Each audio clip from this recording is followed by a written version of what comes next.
जय माता दी। समस्त देशवासियों को, समस्त भाइयों एवं बहनों को जय माता दी। जय दुर्गा मैया, जय सरस्वती, जय विंध्यवासिनी। आज हम अपने इस YouTube चैनल के माध्यम से अपने भाइयों को अपने विनोद दुबे YouTube चैनल पर सप्तमों अध्याय, 7वां अध्याय की कथा का प्रसंग की चर्चा दुर्गा सप्तशती के माध्यम से हम प्रसारित करने चल रहा हूं। आशा है कि हमारे देशवासी, हमारे भाई, जिनका देवी में अनन्य प्रेम होगा, वो इस प्रसंग को सुनेंगे और जिनका देवी के प्रति अनन्य प्रेम होगा उन्हीं की मनोकामना देवी पूर्ण भी करती है। जो देवी का विशेष सेवक होता है, जो देवी जी की विशेष तौर पे पूजा अर्चना करता है, उसी की मैया मनोकामना पूर्ण भी करती। सबकी मनोकामना हमारी माता नहीं पूर्ण करती, इसलिए को समझती है कि कौन सा सेवक, कौन सा भक्त, कौन सा मेरा बालक हमें किस प्रकार से भज रहा है, किस प्रकार से हमें स्मरण कर रहा है। माता जी को सब कुछ विदित है, उन्हें बताने की आवश्यकता नहीं है।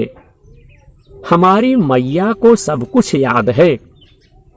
उसी प्रकार से हमारी मैया आपको फल देंगी और आपको लाभ होगा। जिस प्रकार से आप जगत जननी सिंह वाहिनी दुर्गा मैया का स्मरण करेंगे, याद करेंगे, नाम जपेंगे, उसी प्रकार से आपको फल भी प्राप्त होगा। यह सत्य है।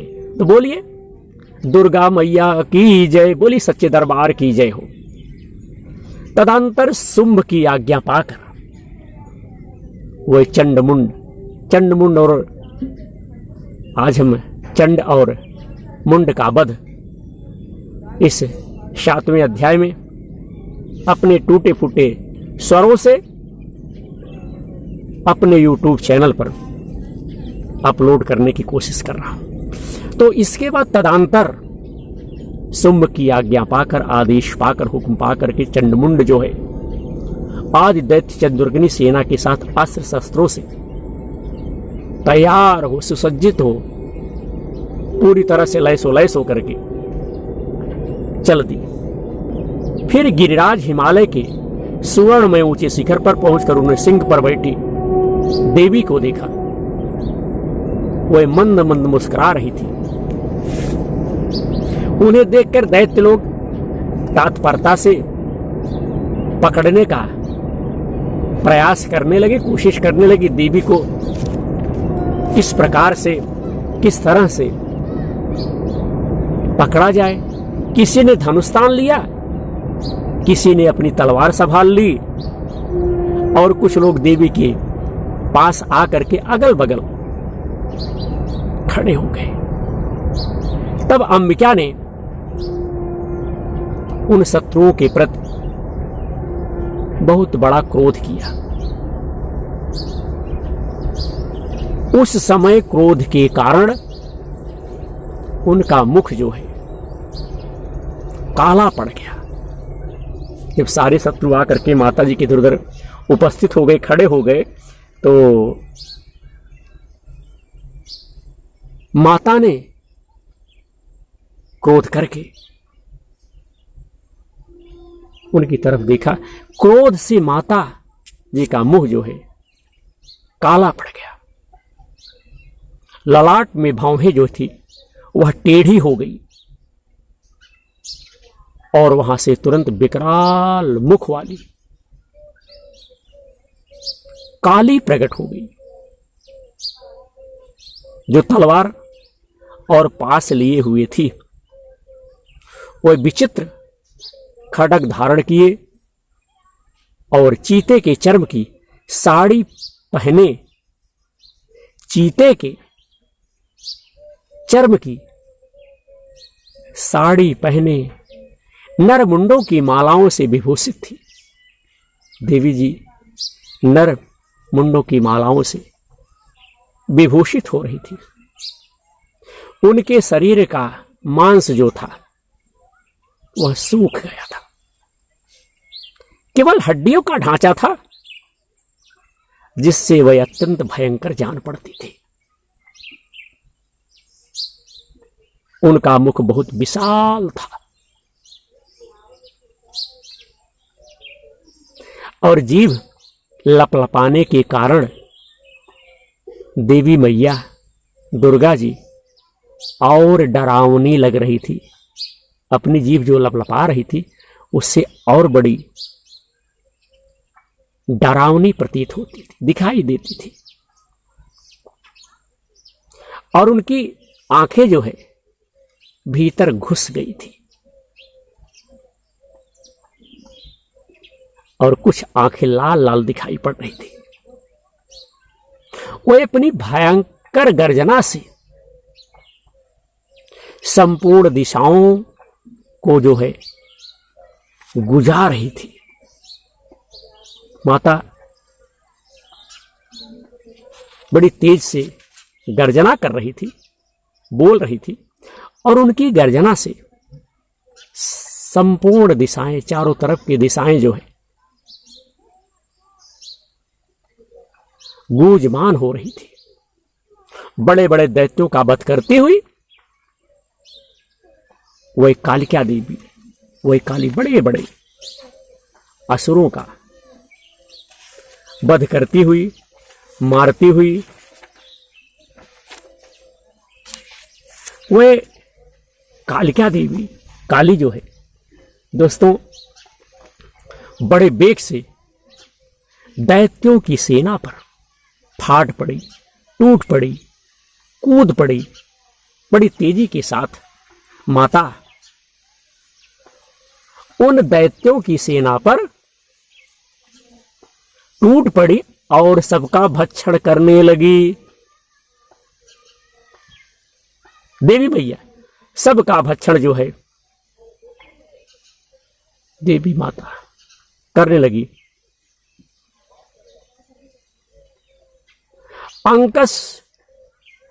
अंकसधारी महावतों योद्धाओं और घंटा सहित कितने ही हाथियों को एक ही हाथ में पकड़कर मुंह में काली जी डाल लेती थी। हाथी घोड़ों को देवी मैया पकड़ करके अपने हाथ से मुंह में डाल लेती थी। इसी प्रकार घोड़े, रथ और सारथी के साथ रथी सैनिकों को मुंह में डालकर देवी मैया उन्हें बड़े भयानक रूप से माता जो है चबा डालती थी।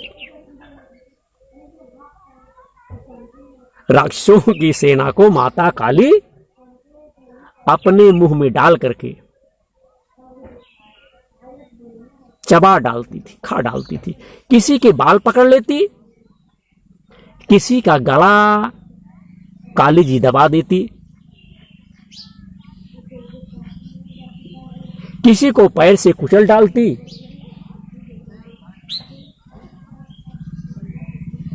और किसी को छाती के धक्के से गिराकर मार डालती थी माता काली।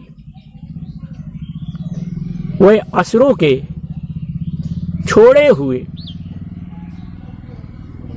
वह असुरों के, राक्षसों के छोड़े हुए बड़े बड़े अस्त्र शस्त्र अपने मुंह से मित्रों पकड़ लेती और रोष में भरकर उसको, उन अस्त्र शस्त्रों को माता क्रोध में भर करके उसे पीस डालती थी, चबा डालती थी, खा डालती थी, तोड़ डालती थी।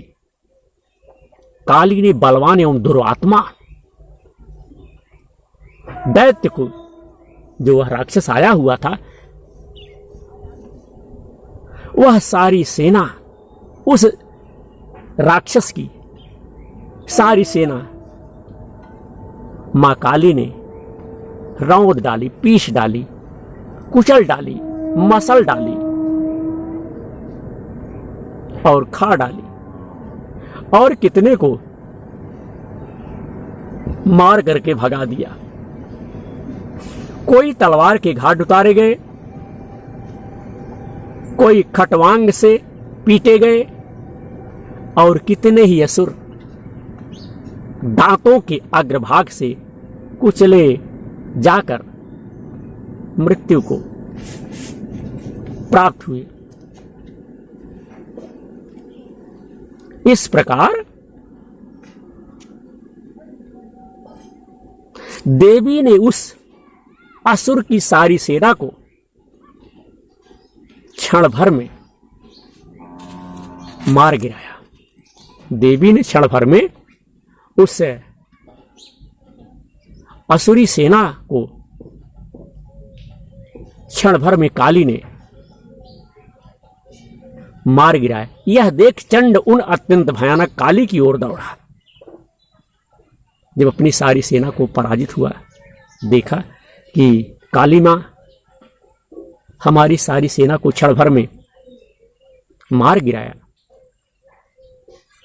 तो यह देख करके चंड उन अत्यंत भयानक काली की ओर दौड़ा तथा महादैत्य मुंड ने भी अत्यंत भयंकर बाणों की वर्षा से तथा हजारों बार चलाए हुए चक्र से उन भयानक नेत्रों वाली देवी को आच्छादित कर दिया। ऐसा वह राक्षस बाण चलाता था कि देवी भी घबरा गई।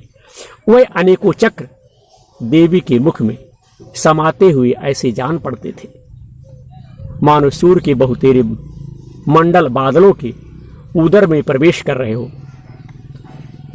तब भयंकर गर्जना करने वाली, बड़ी जोर से बोलने वाली, तब भयंकर गर्जना करने वाली काली मां ने अत्यंत रोष में भरकर, अत्यंत क्रोध में भर करके विकट अट्टहास किया। बड़ी जोर से मां काली ने गर्जना की। उस समय उनके विकराल वदन के भीतर कठिनता से देखे जा सकने वाले दांतों की प्रभा से वह अत्यंत उज्जवल दिखाई देती थी। देवी ने बहुत बड़ी तलवार, देवी मां ने काली बहुत बड़ी तलवार मित्रों अपने हाथ में लेकर के हम का उच्चारण करती हुई चंड पर धावा किया। चंड पर उस तलवार से प्रहार किया, हमला किया। देवी काली ने वह उसके चंड पर जब धावा किया और उसके केस पकड़कर, बाल पकड़कर उसी तलवार से उसका मस्तक, उसकी मूड़ी, उसकी मुंडी जो है देवी काली ने, माता काली ने काट डाला। और जब मित्रों काट डाला, चंड को मारा गया देखकर मुंड भी देवी की ओर दौड़ा। जब चंड को देखा कि चंड मारा गया तो मुंड भी देवी की ओर दौड़ा। तब देवी ने रोष में भरकर, क्रोध में भरकर उसे भी तलवार से घायल कर दिया और घायल करके धरती पर देवी मां ने सुला दिया। महापराक्रमी चंड और मुंड को मारा गया देख मरने से बची हुई बाकी सेना भय से व्याकुल हो चारों ओर इधर उधर भागने लगी और इधर उधर भाग गई। तदंतर काली ने चंड और मुंड का मस्तक हाथ में ले चंडिका के पास जाकर प्रचंड अट्टहास करते हुए कहा कि हे देवी, मैंने चंड और मुंड नामक इन दो महाअसुरों को तुम्हें भेंट किया है। मैं चंड और मुंड नामक इन दो महा पशुओं को तुम्हें भेंट किया है। अब युद्ध यज्ञ में तुम शुभ और निशुंभ का स्वयं ही जाकर के वध करना। ऋषि कहते हैं कि वहां लाए हुए उन चंडमुंड नामक महादैत्यों को देखकर कल्याणमयी चंडी ने काली सी मधुरवाणी में कहा कि हे देवी, तुम चंड और मुंड को लेकर मेरे पास आई। देवी ने कहा कि तुम चंड और मुंड को मेरे पास लेकर के आई हो, इसलिए संग्राम में और संसार में चंडमुंड के नाम से तुम्हारी ख्वाहिश होगी। तो ये तो था मित्रों 7वां अध्याय, जो अपने टूटे फूटे स्वरों से हमने अपने इस YouTube चैनल पर प्रसारित किया। अब हम अपने भाइयों को कल जो है 8वां अध्याय रक्त बीज का वध देवी जी ने किस प्रकार से किया, इसका वीडियो अपने लाइव प्रसारण पर मित्रों हम अपने भाइयों को सुनाएंगे। अब आज का प्रसारण आपका भाई विनोद दुबे यहीं पर संपन्न करता है। हमारी कथा में, हमारे बताने में, हमारे पढ़ने में, हमारे बोलने में अगर कहीं कोई त्रुटि हुई, कोई गलती हुई हो तो हम अपने देशवासियों से क्षमा चाहता हूं। और भगवान की साथ ही साथ जगत जननी देवी मैया का जो चरित्र हमने अपने YouTube चैनल पर अपलोड किया है, आप लोगों से निवेदन का आप लोगों से देखिए और अपना विचार हमारे चैनल पर देने कृपा करें। हमारे कार्यक्रम से जुड़ने के लिए हमारे देशवासी, हमारे भाई YouTube पे सर्च कर सकते हैं विनोद दुबे यूट्यूबर, और हमारे चैनल से आप लोग जुड़ सकते हैं। बोलिए सच्चे दरबार की जय, बोले दुर्गा मैया की जय, बोले विंध्यवासिनी मैया की जय। धर्म की जय हो, अधर्म का नाश हो, प्राणियों में सद्भावना हो, विश्व का कल्याण। जय माता दी, जय जय माता दी। बोलिए सच्चे दरबार की जय। माता सबका कल्याण करो, माता प्रसन्न हो, दूर संकट हो। हे माता, तुम सबका भरण पोषण कीजिए, सबकी रक्षा कीजिए। इसी उम्मीद के साथ आपका सेवक, आपका पुत्र अब आपसे आदेश चाहता है।